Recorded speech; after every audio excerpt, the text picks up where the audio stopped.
Kabanata 481. Rumble. Nakakatakot. Sa gilid, ang mga miyembro ng Divine Armor Sect ay bumulong sa gulat. Ang swordsmanship na ito ay umabot na sa pagiging perpekto. Kahit sa ating Divine Armor Sect, napakalakas pa rin ito. Ang taong ito ay masyadong nakakatakot, masyadong nakakatakot. Halatang hindi alam ng lahat kung paano ilarawan ang pagkabigla sa kanilang mga puso sa oras na ito. Bakas lang sa ekspresyon ng mga mukha nila na gulat sila sa mga oras na ito. Mga miyembro ng Divine Armor Sect. Nakatingin sa mga natulala na alagad, sabi ni Zephyr na may malabong ngiti. Oo, mga disipulo tayo ng Divine Armor Sect. This time, may task tayo. Ang disipulong nasugatan ng husto ay nakabawi na rin ng kaunting vital chi habang siya ay sumagot. Nakikita ko. Tumango si Zephyr. Bawat academy ay may kanya-kanyang mga gawain sa academy. Walang alinlangan si Zephyr tungkol dito, ngunit medyo kakaiba ang kanyang ekspresyon. Ang Desert of Death na ito ay hindi isang ordinaryong lugar.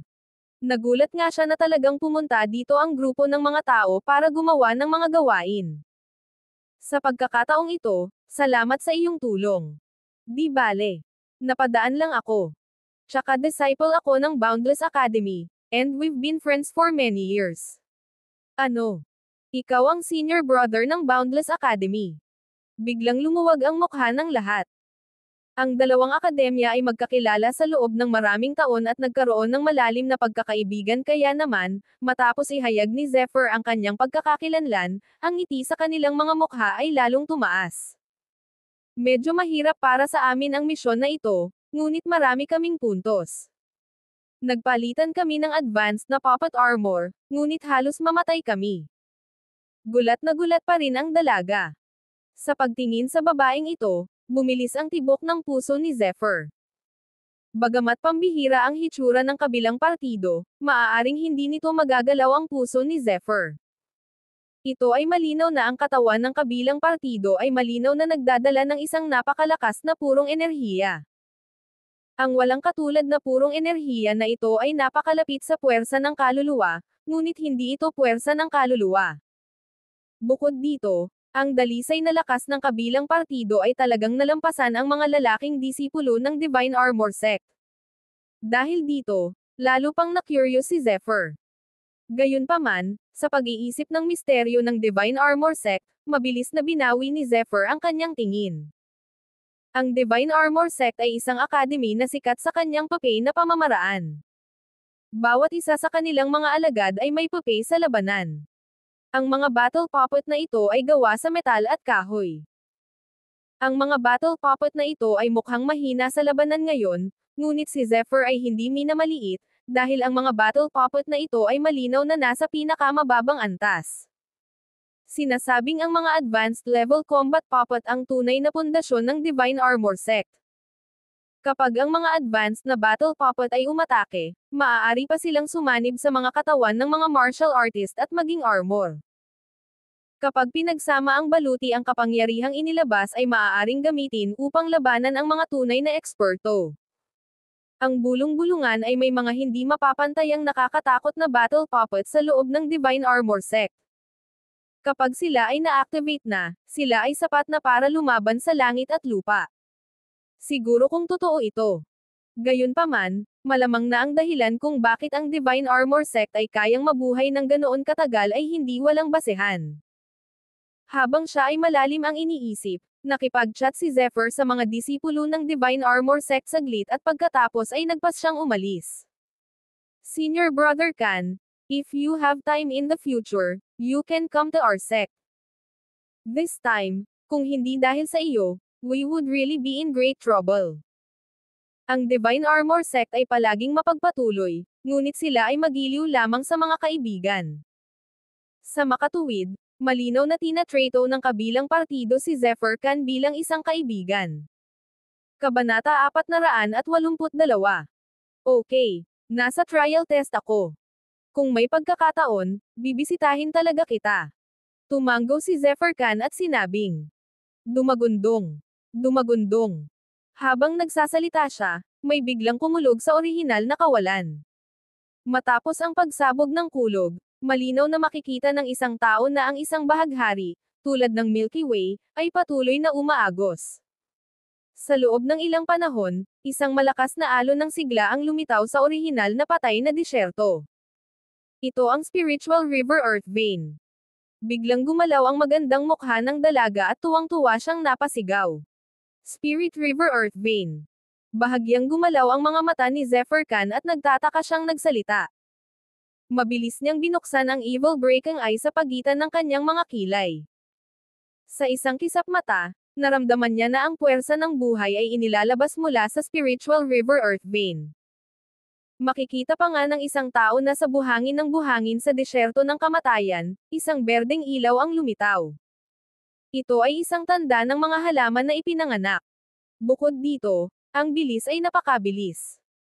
Sa loob lamang ng ilang segundo, ang mga halaman sa lugar na iyon ay kumalat sa isang radius na higit sa 10 milya, na bumubuo ng isang maliit na oasis sa isang iglap. Bukod dito, nagsimulang lumawak ang lugar ng oasis na kinatatayuan niya. Bagamat hindi ito kasing laki ng sand dune, malinaw itong nararamdaman. Tama, spiritual river earth vein, ito ay isang banal na bagay sa pagitan ng langit at lupa. Namumula ang magandang mukha ng babaeng disipulo sa sobrang tuwa. Junior sister, ano ang spiritual river earth vein? Malinaw na ang ibang mga disipulo ng Divine Armor Sect ay hindi alam ang tungkol sa spiritual river earth vein. Nakita ko lang ito sa sulat ng Academy. May mga earth veins daw sa earth, at may iba't ibang level nito. The spiritual river earth vein was a kind of high-level earth vein. Once they are brewed and formed, there will be strange scenes. Maraming mga lugar kung saan matatagpuan ang Academy ay pawang mga makapangyarihang martial cultivator. After veins the high-level earth vein, we planting the Academy. Sekta. Sabi ng dalaga na may pag-asa sa mukha. Ito ay isang napakakapal na alon ng enerhiya. Natatakot ako na hindi lang iyon. Bahagyang naantig si Zephyr. Marami siyang alam tungkol sa earth vein na ito, at mas marami siyang alam tungkol dito kaysa sa babaeng ito. Ang isang malakas na ugat ng lupa ay may katalinuhan, at malamang na mayroong natural na espiritual na enerhiya na nakatago sa ibaba. Bagamat hindi pa niya narinig ang spiritual river earth vein, sigurado siya na dapat ganoon din ito. Lalo na nang tumatakbo ang kanyang evil breaking eye, malinaw na naramdaman ni Zephyr ang isang misteryosong pagbabago bago na nananatili sa kawalan. Ito ay isang aura na ibinubuga ng espiritual na enerhiya ng langit at lupa. Boom! Biglang gumalaw muli ang kawalan. Isang lalaki ang nakasakay sa isang malaking golden firebird. Sa isang tunog na napunit, siya ay nag-flash palayo sa kawalan. Nakakatakot ang aura. Sa pagtingin sa lalaki, biglang nagbago ang mga mukha ng mga disipulo ng Divine Armor Sect. Klang! Isa pang sagupaan ng mga armas ang tumunog.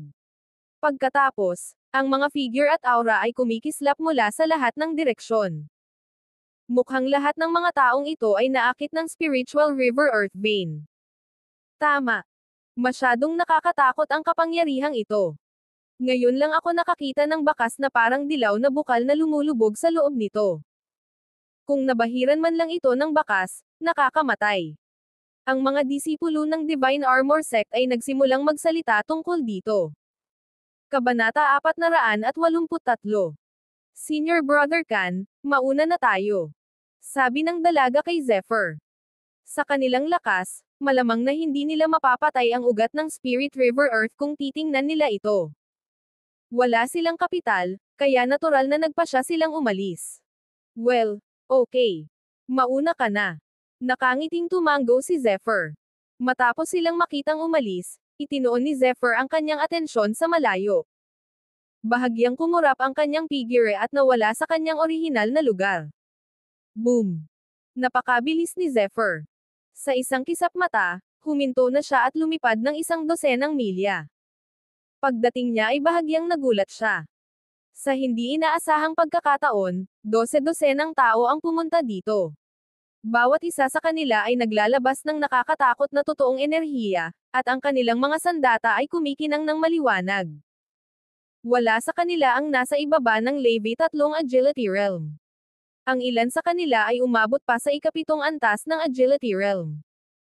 Siyempre, ang ilan sa kanila ay malinaw na may mga pamamaraan tulad ng energy gathering skill.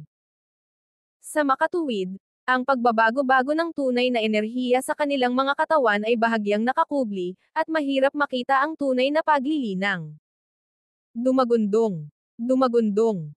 Sa lugar na ito, ang mga nakapaligid na berdeng puno ay bumubuo ng isang lilam, na sumasakop sa masukal na kagubatan sa lahat ng dako. Mahirap isipin na ito ay orihinal na lugar ng dilaw na buhangin. Sa langit, patuloy na umaagos ang isang malakolom na liwanag. Pagkatapos, kumonekta sila sa lupa, na bumubuo ng isang poster ng pagsuporta sa mundo. Isang malawak at malakas na aura ang sumalubong sa kanyang mukha. Hindi mabilang na mga banal na linya ang nananatili sa paligid ng banal na haligi, na parang nakikita ng isang tao na ang mayamang enerhiya sa paligid ng haligi ay halos naging likido. Napakalakas ng aura, napakakapal na enerhiya. Ang pagsabog ng 10% nito ay isang makapangyarihang kayamanan ng langit at lupa sa loob ng spiritual river earth vein. Sabi ng isang martial artist na may nagbabagang mukha sa mahinang boses. Tama. Malaki ang posibilidad na ganoon. Sa ilalim ng makapangyarihang ugat ng lupa, mayroong espiritual na enerhiya ng langit at lupa. Sinasabing mayroong isang ugat ng dragon sa sinaunang ugat ng espirito sa ilalim ng lupa. Kung nakuha mo ito, maaari mong isama ito sa kapangyarihan ng ugat ng dragon at i-evolve ang iyong sariling kapangyarihan ng dragon. Ang kanilang boses ay naging kakaiba, at ang kanilang mga mata ay nagniningning sa isang maliwanag na liwanag. Obviously, inaabangan nila ito. Humph. Kahit na, natatakot ako na hindi natin ito makuha. Kung noon pa man, makukuha na natin ito. Hindi ko akalain na sa pagkakataong ito ay napakaraming martial artists ang dumating sa Desert of Death. Isang martial artist sa isang tabi ang sumangot na may depressed na mukha. Siyempre, marami ang may ganoong pag-iisip. Sa pangkalahatan, ang mga martial practitioner ay bihirang pumunta sa Desert of Death. Kaya lang hindi nila inaasahan na kasabay nito, napakaraming tao ang lalabas sa Desert of Death. Ito ay simpleng hindi kapanipaniwala. Sa pagkakataong ito, maraming makapangyarihang martial artist sa kanila. Let's wait and see. Ito ay hindi isang bagay na pag-aari lamang ng taong ito. Napakaraming tao din ang may ganitong kaisipan. Kung tutuusin, napakaraming tao ang dumating. Kung pag-aawayan nila ito, malamang na may mga namatay o nasugatan. Sa oras na iyon, sa halip ay makikinabang ito sa iba. Tumayo si Zephyr sa karamihan at pinigilan ang kanyang aura. Naghihintay din siya kung ano ang mangyayari. Ayaw niyang kumilos ng maaga. Boom! Sa sandaling ito, nagkaroon ng malakas na ingay mula sa banal na haligi sa kawalan. Kaagad pagkatapos, hindi mabilang na mga bitek ang lumitaw sa banal na haligi. Habang umaalingaw-ngaw ang mga bitek at kaluskos na ito, nawalan ng kontrol ang nakapaligid na Numa. Anong nangyayari? Walang nag-aakala na mangyayari ang ganoong ekspresyon. Natigilan sila saglit. Hindi ko ini-expect na aabot tayo dito pagkatapos ng matinding kahirapan. Hindi ito totoong spiritual river earth vein, kundi isang pseudo-spiritual river earth vein. Kabanata 484. Malinaw, sa mga taong ito, may mga taong may karanasan. May depressed look sa kanilang mga mukha, dahan-dahan silang nagsalita. Damn it, sobrang nakakatakot ang energy na iyon. Sa tingin mo ba ay totoong spiritual river earth vein iyon? Hindi ko inaasahan na isa itong peking spiritual river earth vein. Bagamat magkatulad ang spiritual river earth vein at ang fake spiritual river earth vein, may malaking pagkakaiba sa pagitan nila.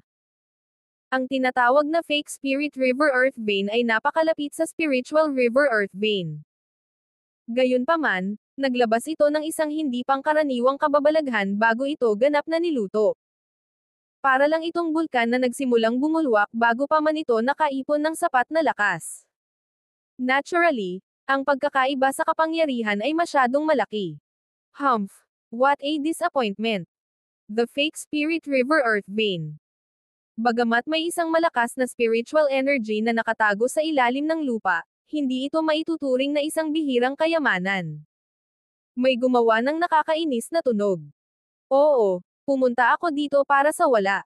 Tara na. Marami rin ang sumuporta sa kanya, ngunit wala ni isa sa kanila ang umalis. Humph, sa tingin mo ba ay tanga ang iba? Kahit na ito ay ang fake spirit river earth vein, hindi ito isang ordinaryong bagay. Ang mga bagay sa ilalim ng lupa ay dapat na pambihira. Sino ang gustong bumalik na walang dala? May ngumisi. Hambig lang, ang banal na haligi na gumuho sa kawalan ay nagkaroon ng bagong pagbabago. Ito ay talagang naging isang maliit na ilog pagkatapos mawala.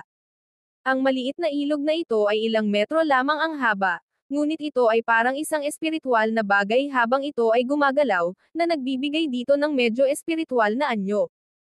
Ang mas kakaiba ay mayroong napakalakas na sigla na nagmumula sa ilog. Sa ilalim ng siglang ito, isang halaman na nababalot sa guwang ang biglang tumalon ng ilang metro ang taas. Pwede ba ito? Bumilis ang tibok ng puso ni Zephyr, at kumikinang ang kanyang mga mata sa gulat. Ito ay espiritual na tubig. O aking Diyos, ito ay malinaw na ang pekeng espirito ng ilog ng lupa na ugat. Talagang may lumalabas na espiritual na tubig. May biglang sumigaw sa takot pero maya-maya'y napatikip siya ng bibig. Malinaw, alam niya na siya ay nakagawa ng dila, ngunit ang kanyang boses ay nagpasimulang mag-react ang mga tao. Maraming mga martial artist ang nagniningning sa gulat. Star River Spiritual Water, kahit na mayroong maraming mga bihirang kayamanan at pinakamataas na espiritual na kapangyarihan, ito ay halos pareho. Kapag kinuha natin ito, ang ating tunay na enerhiya ay agad na mapupuno. Para sa amin na mga magsasaka, ito ay isang mahusay na espiritual na bagay. Sok, sok, sok. I didn't expect it to be the Star River Spiritual Water. Hindi talaga ako nagpunta dito para sa wala. Biglang, sa oras na ito, isang mabangis na boses ang narinig. Pagkatapos ay dumiretso ang grupo ng apat. Ang direksyon na iyon ay malinaw kung saan matatagpuan ang ugat ng lupa. Hubot-hubad ang pangitaas na katawan ng apat na lalaki, kitang-kita ang malalakas nilang kalamnan. Bawat kalamnan sa kanilang mga katawan ay tila pinainit ng hindi kinakalawang na asero na may isang uri ng kapangyarihan. Mayroon lamang hindi kilalang piraso ng balat ng hayop sa ibaba. Habang naglalakad sila ay patuloy na umaalingaw-ngaw ang mainit na hangin sa kanilang paligid kaya napangiwi ang mga tao. Sila yon. Raging Firemen. Damn it. Ngayon, wala na tayong pag-asa na ipaglaban ang Star River Spiritual Water. Maya-maya, may nakakilala sa kanila. May tsismis na apat na bandido ang Raging Firemen. Bagamat apat lang sila ay makapangyarihan at malupit. Ang pinakamahina ay nasa Levi 6 na Agility Realm. Napakalakas niya na kahit nasa Levi 7 Agility Realm siya. Lalo na kapag ang apat na taong ito ay may parehong isip, hindi sila mas mahina kaysa sa mga eksperto sa Levi 8 Agility Realm. Kabanata 485. Hahaha. Parang may nakakaalam ng identity natin. Sabi ng isa sa Raging Firemen na may mapait na ngiti. Don't worry. We're in a good mood this time. Now get out of my way. Ang Star River Spiritual Water lang ang gusto ko dito. Nagsalita ang isa pang Raging Fireman. Ngumisi si Zephyr. Kahit na maganda ang mga salita ng Raging Fireman, sa katunayan, hindi siya tanga.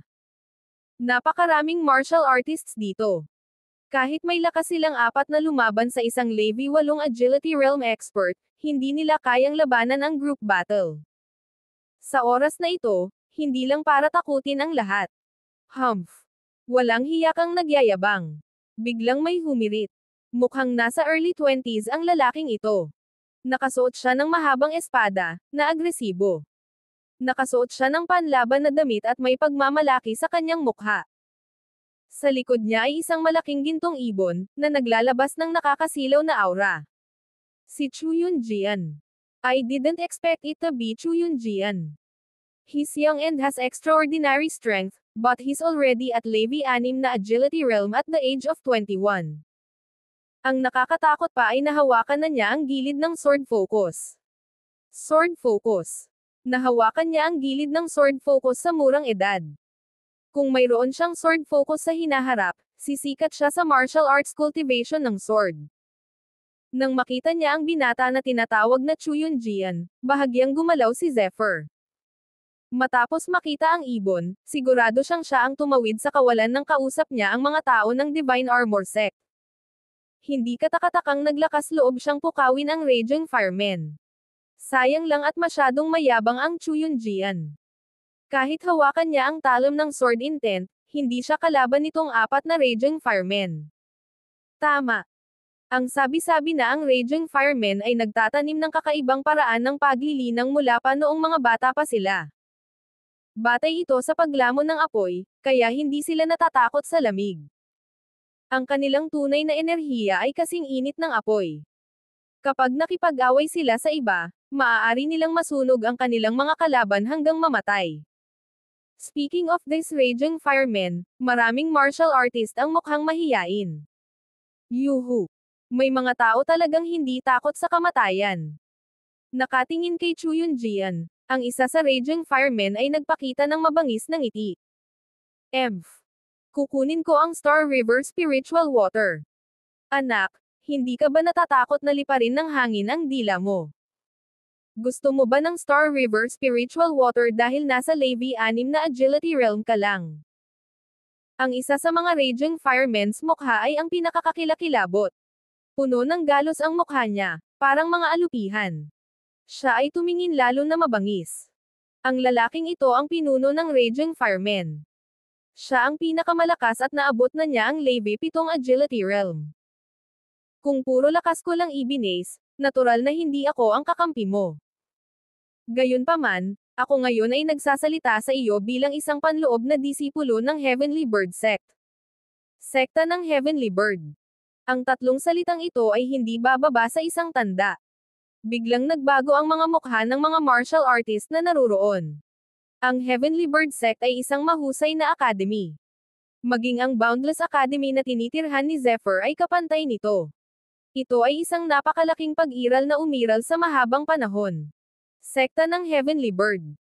Ang isa sa mga Raging Firemen, na ang mukha ay puno ng mga galos, ay bahagyang naantig, na tila siya ay medyo natatakot. Ngayon, mawala ka. Kung hindi, huwag mo akong sisihin. Boom! Isang malaking palad ang biglang lumitaw, at ang tunay na enerhiya ay nag-aalab. Isang malaking apoy na lobo ang lumitaw at humarang kay Chu Yunjian.